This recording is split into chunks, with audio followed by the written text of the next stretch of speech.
How you doing there? Welcome back to Babble on Talmud. Today we're studying Daf Nun Hey, Daf 55 of Masechta Menachos. Friends, Daf Nun Hey.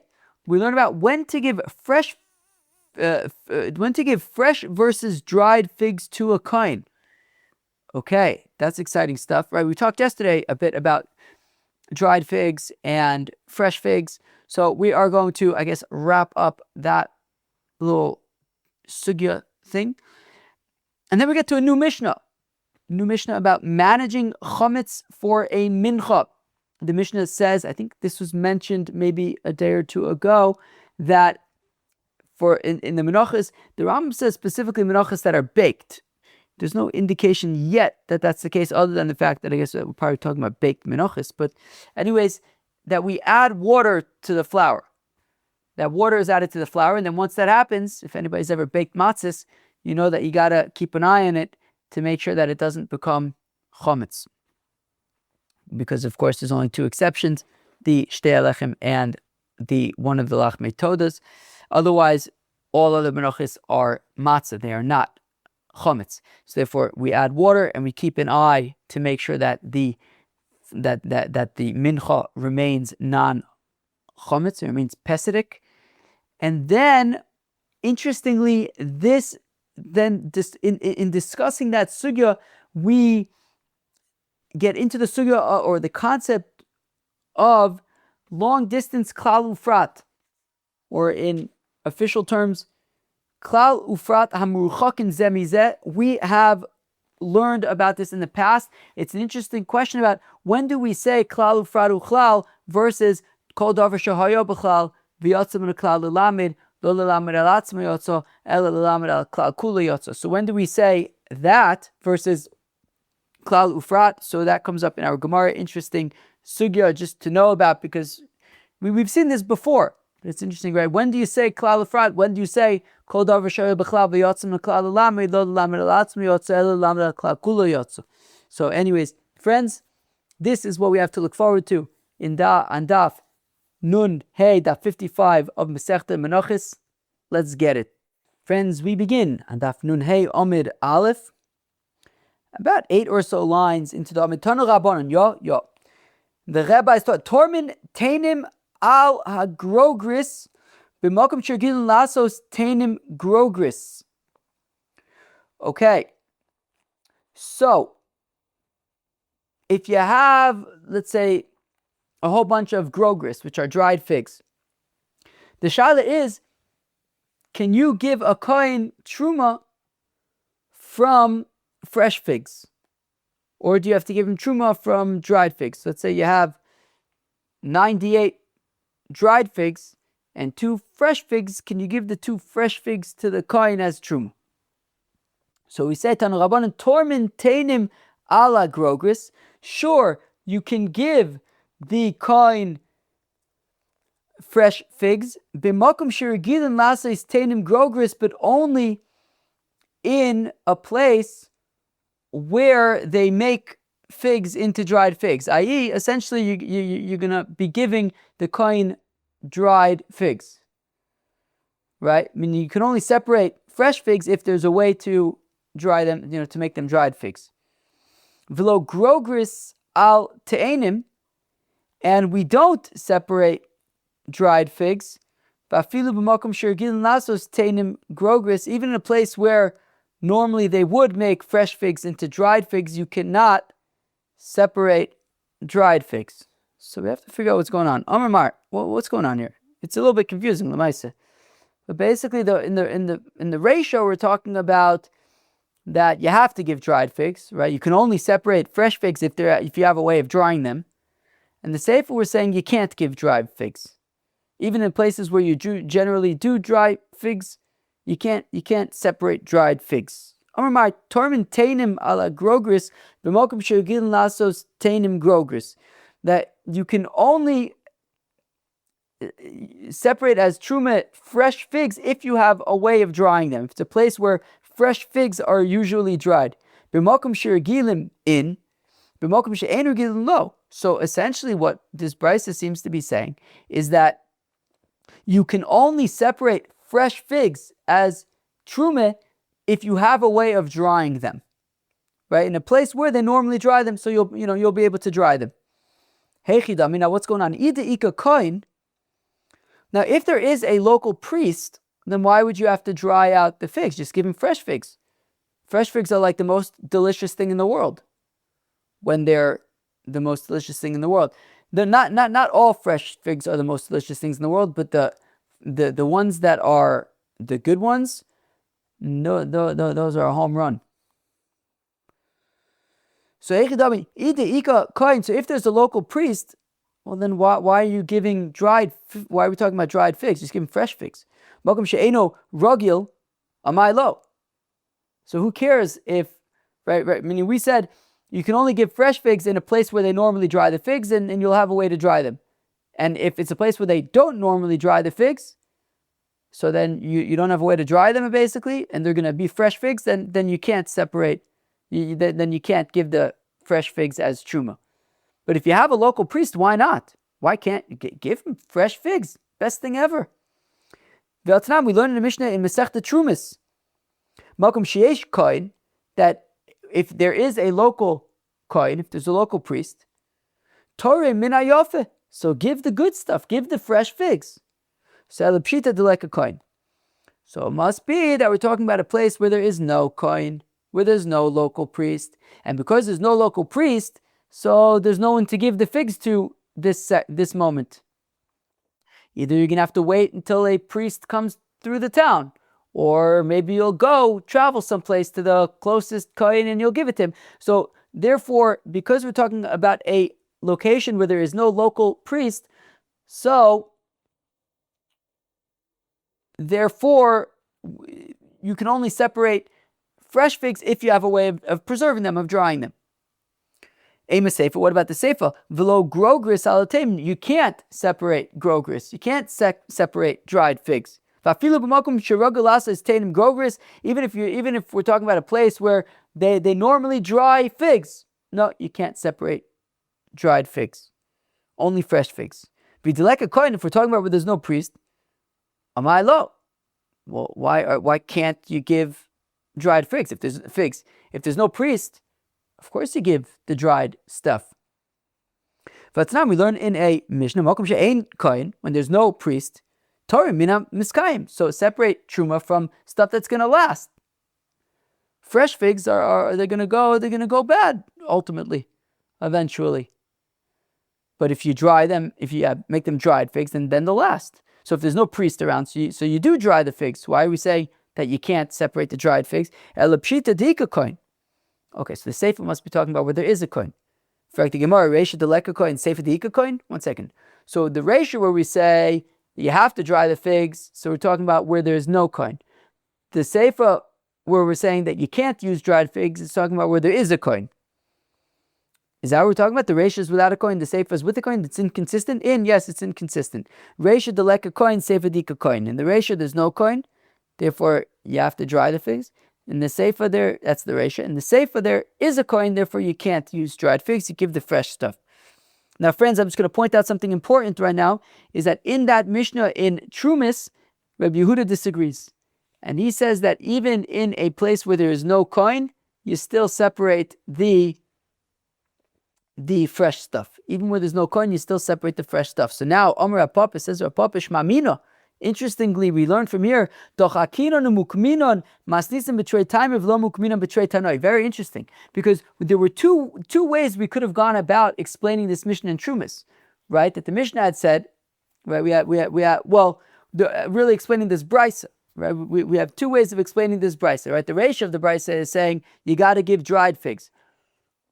The Seifa of the brisa is saying you got to give fresh figs. So now there are two ways that we could have answered this. One way to answer it is we're talking about a place where there's no kohen, and the Reisha is the Chachamim who say if there's no kohen, then dry the figs. And the Seifa is Rabbi Yehuda who says even when there's no kohen, you still give the fresh stuff, not the dried stuff. So that's one way we could have explained this brisa, that the Reisha is the Chachamim and the Seifa is Rabbi Yehuda. But no, we didn't explain it that way. We said that the Reisha is where there is a kohen. It's both according to the Chachamim, but the Reisha is where there is no Kohen, so therefore you use the dried stuff. The sefer is where there is a Kohen, and therefore you're using the fresh stuff. So Rav Papa says something very interesting. So we learn from here that masnisa betray time, that when we have a brisa like this where there's a stira between the reisha and the seifa, and we have two ways to potentially explain it, either separate reasons, here there is no coin, here there is a coin, or velo mukminam betray time tanoi, rather than saying the reisha is the chachamim, the seifa is Rabbi Yehuda. Instead of saying the reisha is the chachamim, the seifa is Rabbi Yehuda, we prefer to say that the whole thing is the chachamim.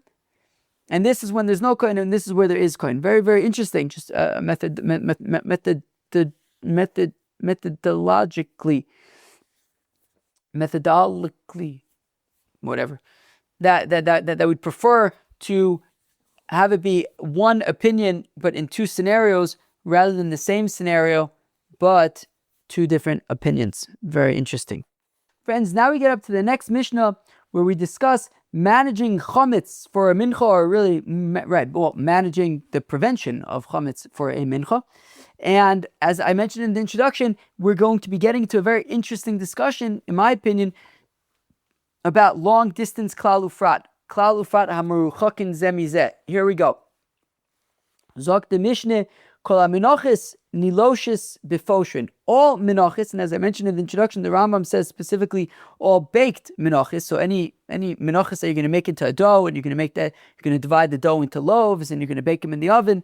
So you're going to add water to the flour, room temperature, lukewarm water. Kol ha-menachos niloshis, they are kneaded b'poshin with lukewarm water. U'mishamrin shelo yachmitzu. And now, once you add the water, you have to make sure, you have to be careful to make sure that it is not going to become chometz. I think that you do that by keep touching it, making sure it's not going to, also probably speeding up, getting it into the oven and not allowing it to sit there rising. Now, if after the chometz has already been burnt on the mizbeach, the Kohanim now take the shiarei mincha. Now they also, if the Kohanim make the shirayim into chometz over below saise, also they will be over on a low saise. They will be in violation of a mitzvah's lo ta'aseh shene'amar. Now, how do we know that this is not talking? It's a little bit. This mission is a little funny because it's a little bit of a ping pong. So what have we said so far? We've said so far that the flour, you add lukewarm water to the flour, and while you are preparing the mincha, you gotta be careful to make sure it doesn't become chometz. Okay. Then we said that if the kohanim with the shirayim of the mincha make it chometz, they're over on a lav. Okay. The Gemara is going to talk about what lav that is. Now, going back to the preparation of the mincha and making sure that once you add the water to the flour and you're preparing the mincha, that it doesn't become chometz. Shenemar, as the pasuk says, kol amincha shetakivu Hashem, that any mincha that you're going to offer on the mizbeach, lo se'ose chometz, don't make it chometz. V'chayev al lishasa, v'al richasa, v'al afiyasa, and you're going to be chayev if you knead the dough and if it becomes chometz when you're kneading it, or when you are shaping it into a loaf, or baking it. If at any of this stage it is chometz and you are doing these avodas as chometz, so then you will be in violation of lo se'aseh chometz, and the Gemara is going to discuss that. Okay, so again, the flour is mixed with water, and you have to make sure that it doesn't become chometz. If it becomes chometz, so then you'll be over on olav for kneading it, for shaping it, for baking it. And we also said that the kohanim after, right, when they get the shirayim, they also need to make sure that remains pesidic. Says the Gemara, how do we know that the kohanim have to ensure that the shirayim remain pesidic and don't become chometz? Right? It said v'mechmitzu shiarel over below saise. What lo saise? Rish Lakish says the pasuk says lo se'ofe chometz chelkum. So the pasuk that we just mentioned earlier was lo se'ase chometz. Kol mincha asher takrivu Hashem lo se'ase chometz. That is a pasuk in Parshas Vayikra. Now there's another pasuk from Parshas Tzav. Right, of course we know that the main sugyas, the main psukim about Menachos in Sefer Vayikra is the second chapter of Sefer Vayikra and the sixth chapter of Sefer Vayikra, in Parshas Vayikra and Parshas Tzav respectively. So Parshas Vayikra it says lo se'ase chometz, which we learned about in the Mishnah, that you're chayav, that when you're preparing the mincha, you have to make sure it remains pesidic, and that you'd be chayav, as we're going to see in a few minutes, for kneading, for shaping, for baking. And how do we know that the Kohanim are chayav if they make the shirayim into chometz? Because the pasuk says lo se'afe chometz, lo se'afe chometz chelkom, that even part of the mincha, even the shirayim, cannot become chometz. So that is where we learn that the Kohanim need to make sure that the shirayim remain pesidic. Afilu chelkom lo se'afe chometz, even any part of it, even the shirayim cannot become chometz. One second. This pasuk of lo se'afe chometz chelkom, it's needed to teach that the shirayim need to remain pesidic. I thought when you did the Chidatanis, we learned in the Brisa lo se'afe chometz, that when the pasuk says lo se'afe chometz in chapter 6 of Leviticus, but already in chapter 2 of Leviticus, it says that Menachos cannot be chometz, cannot te'aseh chometz. Why am I shaking a little bit? 1 second. I don't even know. I thought maybe they were knocking away on the roads or something, but I'll go upon him. Let's go weiter. So the Gemara asks, I don't understand. In chapter 2 of the book of Leviticus, it says that the Menachos cannot be made chometz, and so then why in chapter 6 does it have to say that they can't be baked as chometz? The Fishanemer lo se'ase chometz. So since it says in chapter 2 that the menacha cannot be made chometz, yachol lo ye chayev elo achas al kulam. So what if you need the dough and it's the mincha dough and it's chometz, and you shape it and you bake it? Maybe you'll only be chayev over on one lav. So Talmud will say ofe, don't bake it. We specified baking. Afia bichlal hoisa. Now afia, baking, was included in making, right? When it says don't make the mincha chometz, so making it includes baking it.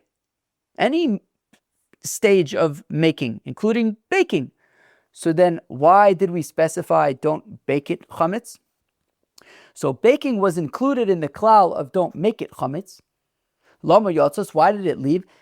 Lahakashelel, so that we can compare the other steps of the process to baking.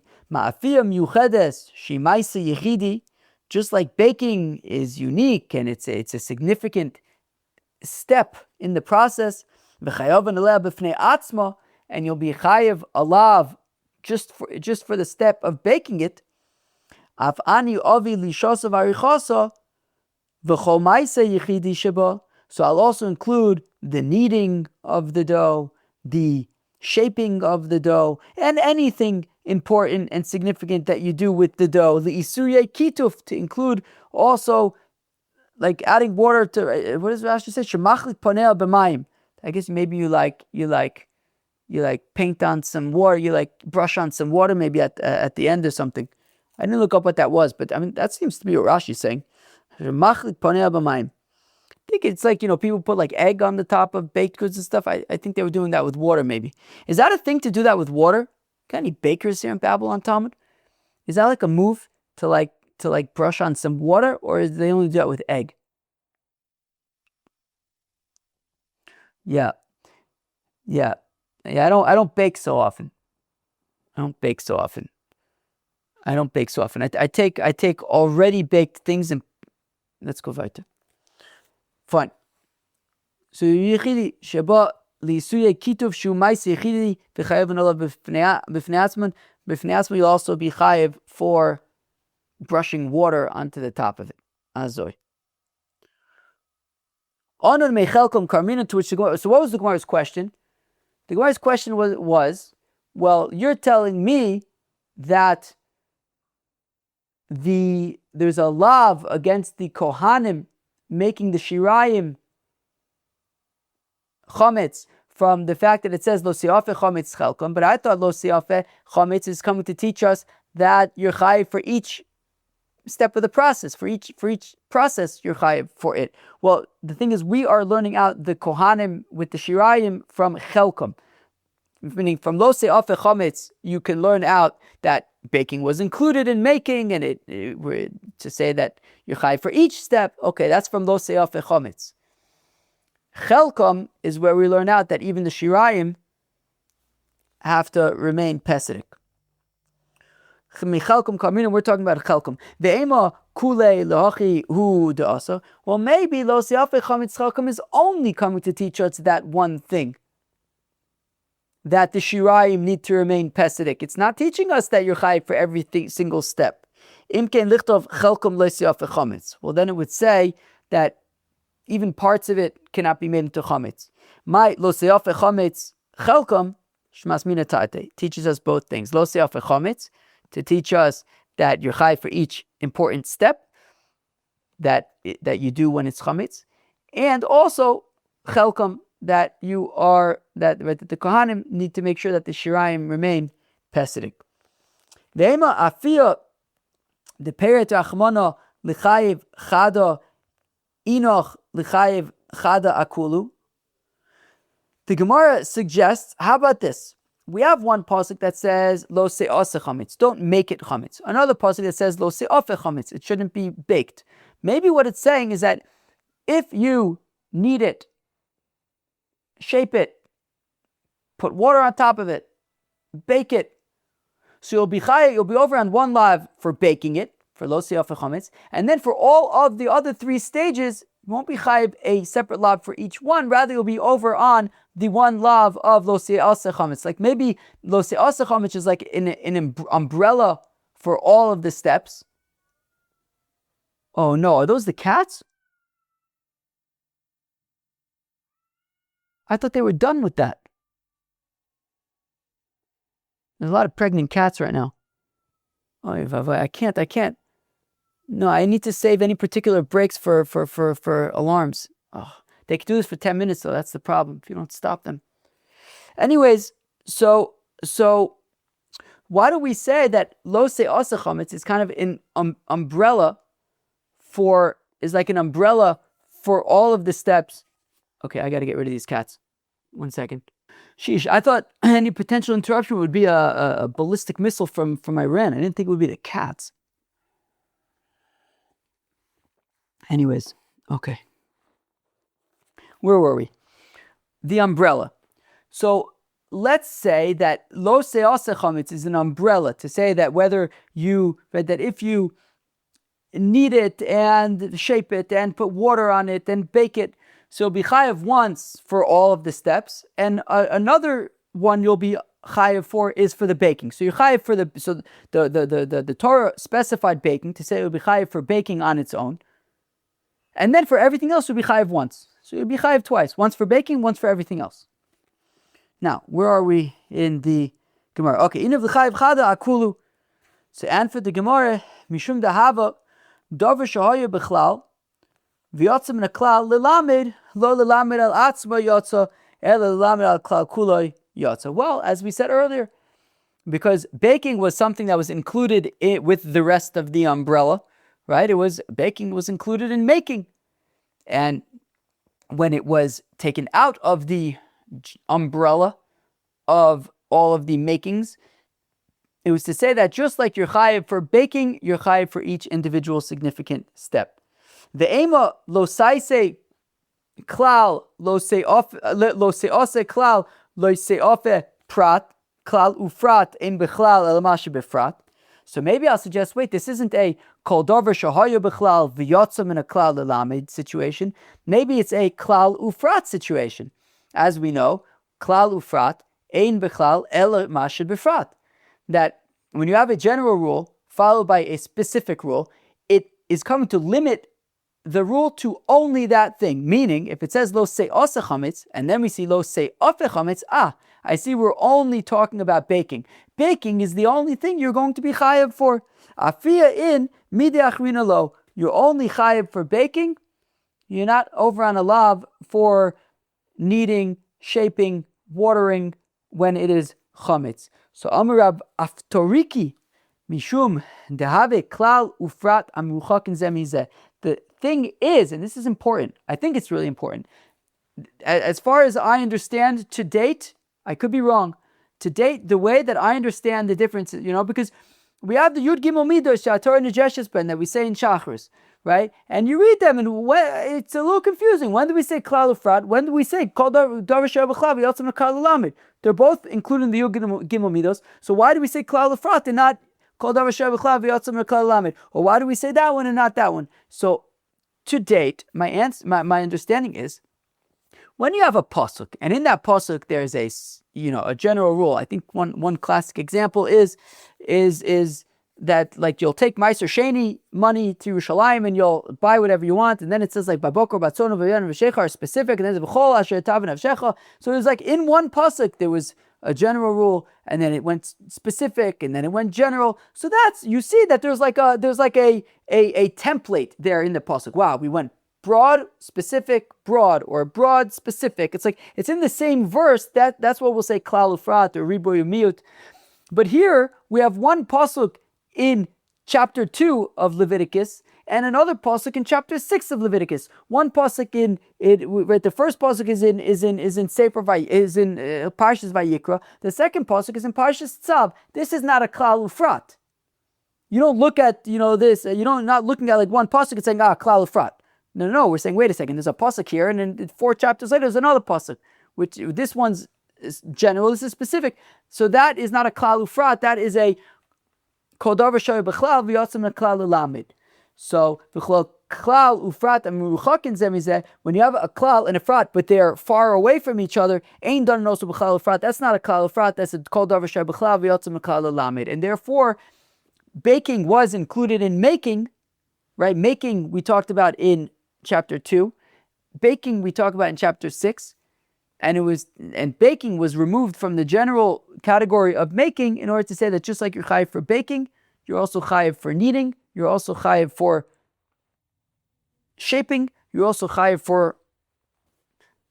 for brushing water on the top of it. Most of Ravada Bar Ahava, V'amri Lakadi, Ravada Bar Ahava asked the kasha. Some say it's unattributed, I think. Klal ufrat b'chakim zemizeh ain't done it also b'klal ufrat nafrekti gemar. Is this really so? Is this really so?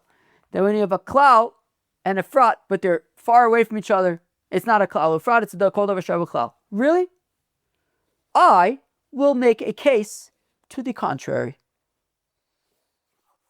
V'atani, we learn in a b'chaise v'shachat eisei bimkom asher yishchat es ha'ola. Lifnei Hashem chatasu. It says by a Sa'ir Nasi, which we learned about in Masechta Horius, and randomly since then. But I think we spent a good amount of time talking about it in Masechta Horius. Givaldik. It says by a Sa'ir Nasi, v'shachat also that you will slaughter bimkom asher yishchat es ha'ola lifnei Hashem chatasu.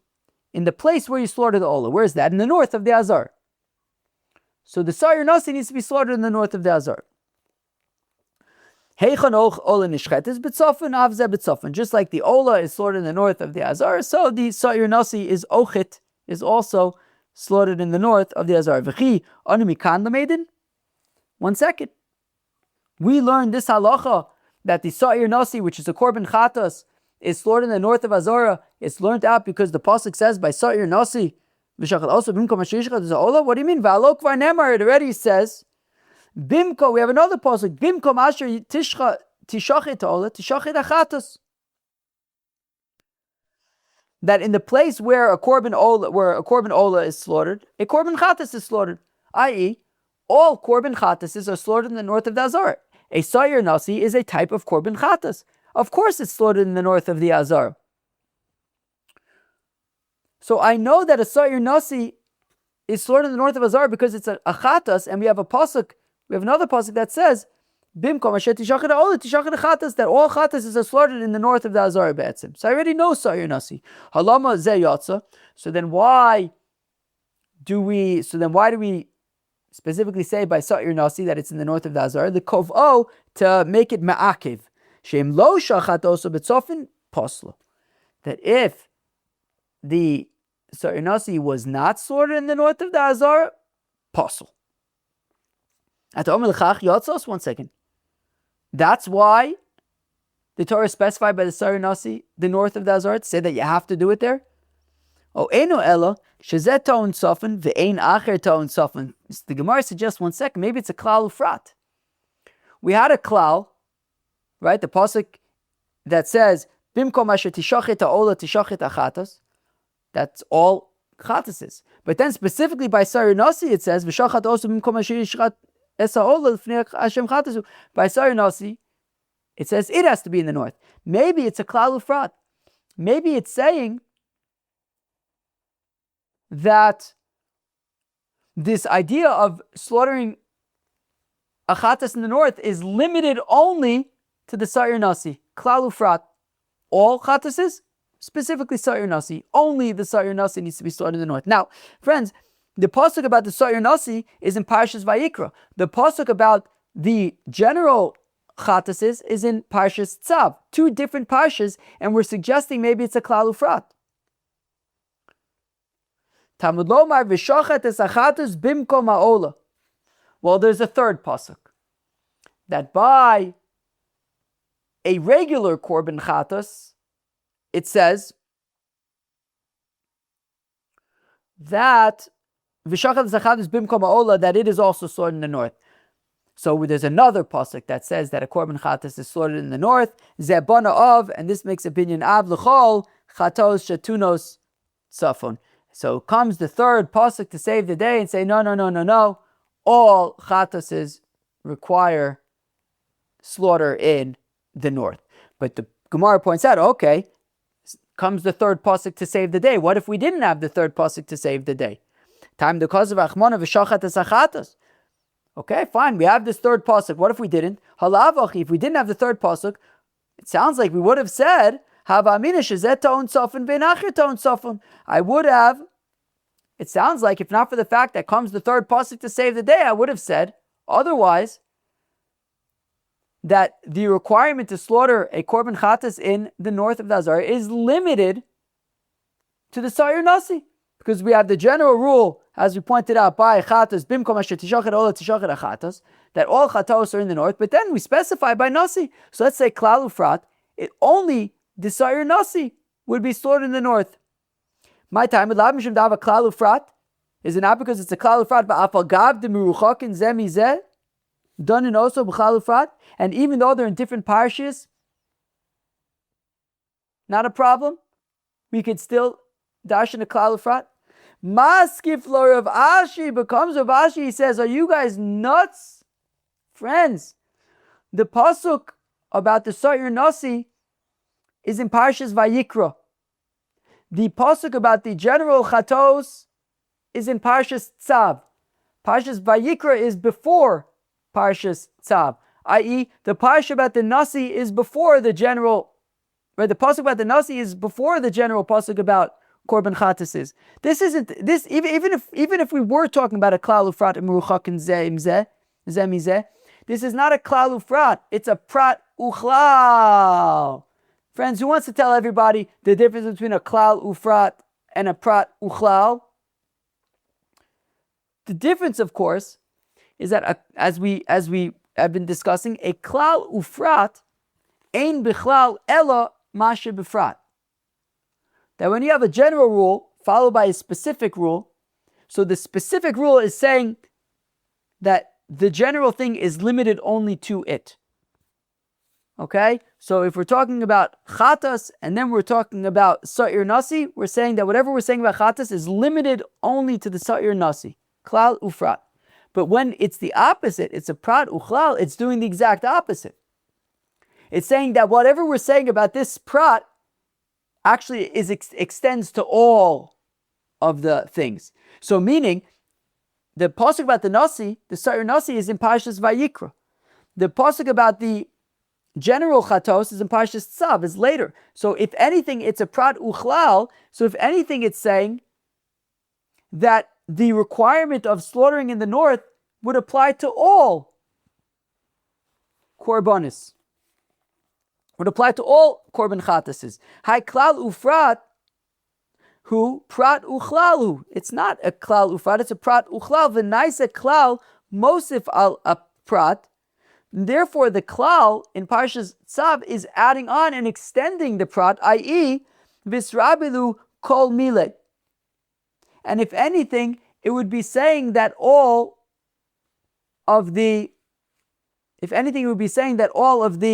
chataos require slaughter in the north. And therefore, if we're going to take the klal prat route and say klal ufrat, even at distances it works, well, then you would say it's the prat followed by the klal to say that all chataos need to be slaughtered in the north. Then why do I need that third pasuk? We already, at this point, we're ready. Prat uchlal, all chataos need to be slaughtered in the north. So then why do I need the third pasuk, right? We had initially said that, well, it says all chataos are in the north, then it says specifically a nasi, and then comes the third pasuk to say, no, it's a binyan av, it applies to everywhere. But as Rav Ashi just pointed out, it's not a klal ufrat, it's a prat uchlal. So we already know, theoretically, if we're going to take that route, that it applies to everything. Why do I need the third pasuk? So rather, this has nothing to do with klal ufrat, nothing to do with prat uchlal, nothing to do with distances or anything like that. Rather, elatana oso kokashule. That when the pasuk says v'shachat oso bimkom asher yishchat, when it says by the Sa'ir Nasi oso, it specifically, that kind of threw things off. Like wait, why are we saying oso? Forget about klal ufrat or anything. Why does the Torah say oso by the Nasi? Is it limiting it only to oso? Ve'achi kamar o eno ela shezeton safun ve'ein acher ton safun. Because of Achmana oso. Where am I? Tana oso kakashale v'achi kamar o eno ela shezeton safun ve'ein acher ton safun. The cause of Achmana oso, that because it says oso by the Sa'ir Nasi, maybe only the Sa'ir Nasi needs to be slaughtered in the north. So comes the third pasuk to save the day and say, no, it applies to all korban chatos, but it's nothing to do with klal ufrat or anything like that. It has to do with the fact that it says the word oso. In general, as far as we are up to right now, we got to end over here, A, because it's the end of the daf, and B, because Shabbos is starting soon. But as far as where we are now, basically, when you have a klal and prat and they are not in the same pasuk, or maybe close to each other, but spread out far across long distances, we're not going to say klal ufrat, and therefore instead it's kol davar shei b'chlal v'yotza min klal l'lamed lo l'lamed el atzma yotza el l'lamed el klal kulo yotza. Friends, that was daf Nun Hey, daf 55 of Masechta Menachos.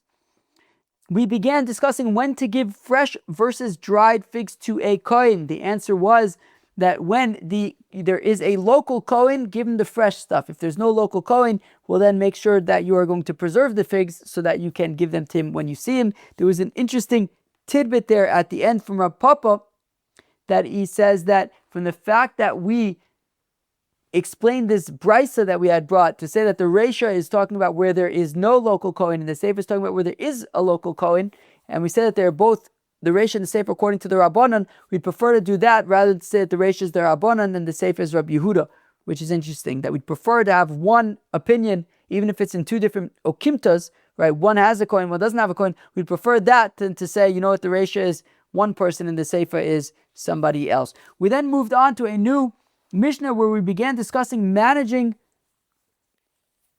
chometz for a mincha, or really managing the prevention of chometz for a mincha. That when it comes to when menachos that are baked, we add water, lukewarm water to it, but then we have to make sure that it remains pesidic, that it doesn't become chometz. And if it becomes chometz, you are over on a lav of lo sease chometz, lo seafe chometz, right? We say you're chayiv basically on a lav for each individual step, whether that's kneading, shaping, putting water on it, baking. We had also learned from lo seafe chometz chelkom to say that that the Kohanim also need to make sure that the Shirayim remain Pesidic. And then along the way, in dashning these psukim, we learned that when it comes to Klal Ufrat that are far away from one another, we won't learn it as Klal Ufrat, but rather Kol Davar She'eh B'Klal V'Yotza Min HaKlal L'Lamed Lo L'Lamed Al Atzmo Yotza Elo L'Lamed Al Klal Kulo Yotza. Have a good one, friends. Cheers.